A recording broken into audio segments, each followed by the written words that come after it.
बिस्मिल्लाहिमिनश्शैतानिर्रजीम बिस्मिल्लाहिर्रहमानिर्रहीम। प्यारे बच्चों अस्सलाम वालेकुम। उम्मीद है कि सब बच्चों ने बाब 23 सबक का नवान हातम ताई और लकड़हारा मुकम्मल लेसन की रीडिंग कर चुके होंगे। तो आज हम जो है इसका बुक वर्क हल करेंगे, यानी इसकी मश्क हल करेंगे। तो एक्सरसाइज का क्वेश्चन नंबर 1 है, मदरजा झैल सवाल के जवाब लिखिए। तो ये मैं आपको नोट्स की सूरत में जो है वो आपको सेंड करूँगा।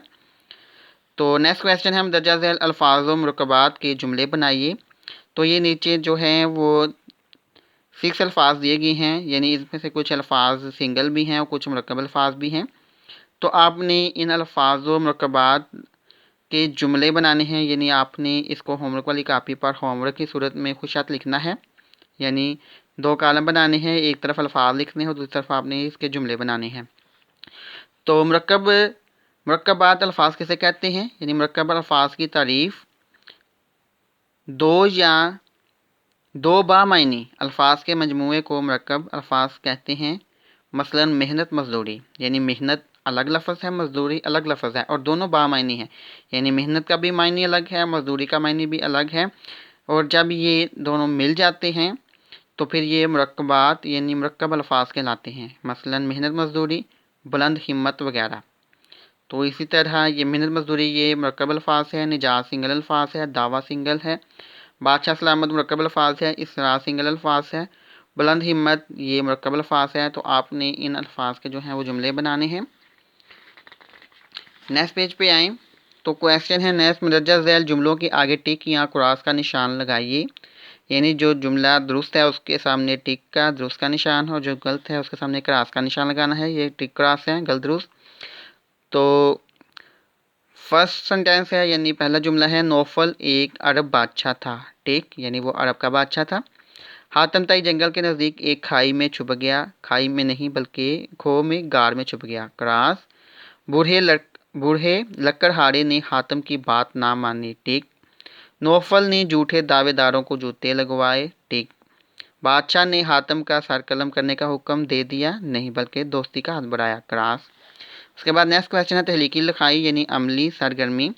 क्वेश्चन नंबर 1 है, अपने मालिक मकान के नाम दरखास्त लिखकर उससे घर में रंग रोगन करवाने की इस्तदा कीजिए, यानी इल्तिजा कीजिए। तो डू होमवर्क आपने इसको दरखास्त की सूरत में लिखना है, यानी आपने इसमें लिखना है बहिदमत जनाब। आपने आगे जो है दरखास्त लिखकर अपने मालिक मकान, यानी आपने लिखना है बिदमत जनाब मालिक मकान साहिब। ठीक है, आगे आपने एड्रेस लिखना है। उसके बाद जनाब आला आपने दरखास्त लिखनी है। बाद में आपका मोहसिन लिखकर अपना नाम लिखकर, ठीक है, तो दरखास्त जो है वो मुकम्मल कर लेनी है। उसके बाद नेक्स्ट क्वेश्चन है, सहावत और दरिया दिली कभी रायगा नहीं जाती। सहावत और दरिया दिली कभी रायगा नहीं जाती के अनवान पर अपने हम जमायतों के साथ मुकालमा कीजिए, यानी मुकालमा नगारी कीजिए। जैसे आप डायलॉग बोलते हैं, इंग्लिश में डायलॉग करते हैं, डायलॉग्स, इसी तरह आपने मुकालमा नगारी करनी है और उसका निचोड़ अपनी कापी में लिखिए। ज़ख़ीरा अल्फाज और कवायद। तो नेक्स्ट क्वेश्चन है, मदरजा झैल अल्फाज के मुतरादिफ लिखिए। मुतरादिफ अल्फाज किसे कहते हैं, यानी हम मायने, यानी आपने अल्फाज के मायने लिखने हैं। बादशाह, हाकम, सरदार, अहद, दौर या ज़माना, सहावत, फ़याज़ी या करीमी, मिट्टी, खाक या धूल। मैंने ये दो मुतरादिफ लिखे हुए हैं, तो आपने एक एक लिखना है इसमें से। आप दोनों भी याद कर सकते हैं, आपके इल्म में इजाफ़ा यानी नॉलेज में इजाफ़े के लिए हैं। नादम, शर्मिंदा, शर्मसार, अक्ल, दानिश, शऊर या इम्तियाज़। उसके बाद मदरजा झैल इसम के सिफ़त निस्बती लिखिए, यानी इसम के सिफ़त निस्बती, यानी आपने इसम के साथ इसकी सिफ़त लिखनी है, यानी सिफ़त निस्बती लिखनी है। मसलन बुज़ुर्ग, तो इसकी सिफ़त क्या है, पंजाबी बुज़ुर्ग। इसकी सिफ़त क्या है, पंजाबी बुज़ुर्ग। मक्का यानी सूरत मक्की, पंजाबी बुज़ुर्ग यानी पंजाब का बुज़ुर्ग या पंजाब के बुज़ुर्ग। मक्का सूरत मक्की यानी जो पर मक्के में नाज़िल हुई सूरत। समुद्री तूफ़ान यानी समुद्री तूफ़ान यानी समुंदर का तूफ़ान। आगे इल्म यानी दीनी इल्म यानी दीन का इल्म। इसकी सिफ्त है खुश्क सेहरा, चाइनीस नमक। नेक्स्ट क्वेश्चन बच्चों, ये तो आप जान चुके हैं कि इसमें ज़मीर वो कलमा है जो किसी इसम की जगह इस्तेमाल किया जाता है। मसलन हामिद हमेशा सच बोलता है, तो इसमें हामिद की जगह इसमें ज़मीर की लामत इस्तेमाल होगी, यानी इसमें ज़मीर क्या है, वो हमेशा सच बोलता है। इसमें ज़मीर की 3 इक़साम है, ज़मीर गायब, ज़मीर हाजिर, ज़मीर मुतकल्लम। तो नेक्स्ट पेज पे आएँ। अभी इन तीनों की डेफिनेशन दी गई हैं। ज़मीर गायब कौन सा ज़मीर है, वो ज़मीर जो उस शख्स के लिए इस्तेमाल किया जाए जो सामने मौजूद ना हो, मसलन वो, उसका, उन्हों वगैरह। ज़मीर हाजिर वो ज़मीर जो किसी एक ऐसे शख्स के लिए इस्तेमाल हो जो सामने मौजूद हो, मसलन तुम, तुम्हारा, आप वगैरह। ज़मीर मुतकल्लम वो ज़मीर जो बोलने वाला ख़ुद अपने लिए इस्तेमाल करे, मसलन मैं, हम, हमारा, मेरी, मुझे वगैरह।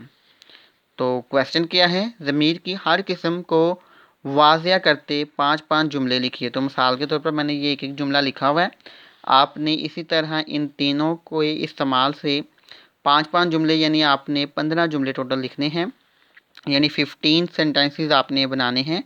मसलन मिसाल के तौर पर ये मैं एग्जाम्पल दे रहा हूँ, आपने इसी तरह आपने भी लिखना है। अली का घर मेरे घर के सामने है। ये सादा फ़िक्रा है, लेकिन आपने जब इसको इसमें ज़मीर की लामत के साथ इस्तेमाल करना है तो आपने लिखना है उसका घर मेरे घर के सामने है, उसका घर मेरे घर के सामने है। अली के भाई ने लाहौर कब जाना है, तो आपने लिखना है आपके भाई ने लाहौर कब जाना है। अली और हसन बाज़ार जाएंगे, यानी हम बाज़ार जाएंगे। हसन नमाज़ पढ़ने जाता है, यानी मैं नमाज़ पढ़ने जाता हूँ। इस तरह आपने इसमें ज़मीर की तीनों अलामतें इस्तेमाल करते हुए हर किस्म को वाज़िया करते हुए 5-5 जुमले बनाने हैं। उसके बाद नेक्स्ट क्वेश्चन है तफ़हीम, यानी ये तफ़हीम इबारत दी गई है, आपने इसको गौर से पढ़ना है। और नेक्स्ट पेज पे जो है इसकी वो आखिर में सवाल जवाब दिए गए हैं, तो आपने इसी इबारत से सवाल जवाब ढूंढकर इसको भी आपने होमवर्क वाली कापी पर नोट करने हैं और इनको याद भी करना है। तो आइए अब हम इबारत पढ़ते हैं, तफ़हीम इबारत। तो तफ़हीम इबारत पढ़ने से पहले हमें इल्म होना चाहिए कि तफ़हीम का मायने क्या है, इसका मफ़हूम क्या है, तफ़हीम कहते हैं किसको हैं। तो तफ़हीम का मायने, तफ़हीम के लफ्ज़ी मायने हैं समझना या आगाही हासिल करना, यानी किसी चीज़ के बारे में मुकम्मल तौर पर जानकारी हासिल करना, यानी उसको मुकम्मल तौर पर समझना, आगाही हासिल करना। क्वेश्चन हम दर्ज इबारत को गौर से पढ़कर नीचे दिए गए सवालात के जवाबात लिखिए। तो इबारत क्या है, बहुत ज़माने पहले की बात है, उस वक्त बगदाद उलूम व फ़नून का मरकज़ था, यानी इल्म हुनर का मरकज़ था। कौन, बगदाद। ये बगदाद शायर का नाम है, शायर का नाम नहीं, शहर का नाम है। बगदाद जो है वो शहर का नाम है। दूर दूर से लोग यहाँ इल्म हासिल करने के लिए आते थे।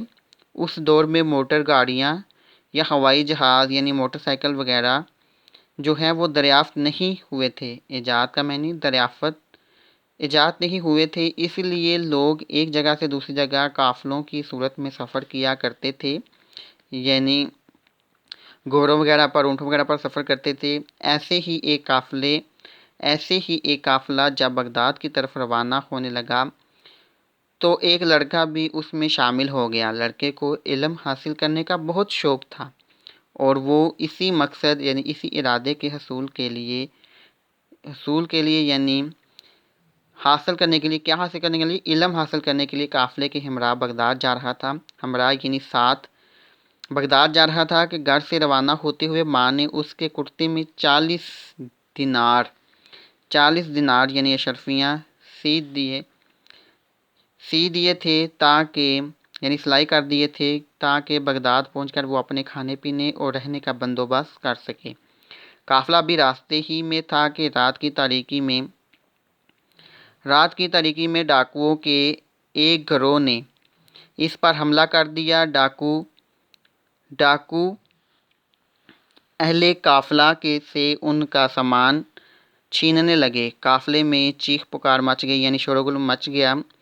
औरतें और बच्चे डर कर रोने लगे, लेकिन डाकुओं को रहम न आया। लोगों को उनके कीमती सामान और पैसों से महरूम करने के बाद डाकू रवाना होने लगे थे कि इतने में एक डाकू की नज़र उस लड़के पर पड़ी। उसने गुस्से से कहा, अरे लड़के, क्या तुम्हारे पास भी कुछ है? लड़के ने जवाब दिया, हाँ, मेरे पास 40 दिनार हैं। इसके बाद नेक्स्ट पेज पे डाकू ने लड़के की बात को मजाक समझा और उसे पकड़कर अपने सरदार के पास ले गया। सरदार ने वही सवाल किया तो लड़के ने जवाब दोहरा दिया। सरदार के हुक्म पर उसकी तलाशी ली गई तो कुछ बरामद ना हुआ, यानी कुछ हासिल ना हुआ। सरदार बोला, तुम झूठ कहते हो, क्योंकि तुम्हारे पास से तो कुछ भी नहीं निकला। सरदार की बात सुनकर लड़के ने अपना कुर्ता उल्ट दिया, जिसमें 40 दिनार सिले हुए थे। डाकू और उसका सरदार ये देखकर हैरान रह गए, यानी परेशान हो गए, और पूछा, लड़के, तुमने इन दिनारों के बारे में सच बताकर अपना राज क्यों खोल दिया? लड़के ने जवाब दिया, मेरी माँ ने मुझे नसीहत की थी कि बेटा, हमेशा सच बोलना, और माँ की नसीहत मुझे दुनिया की हर चीज़ से अजीज़ है। लड़के की यह बात सुनकर सरदार की आंखों में आंसू आ गए और वो पुकार उठा, लड़के, तुमने मेरी आंखें खोल दी।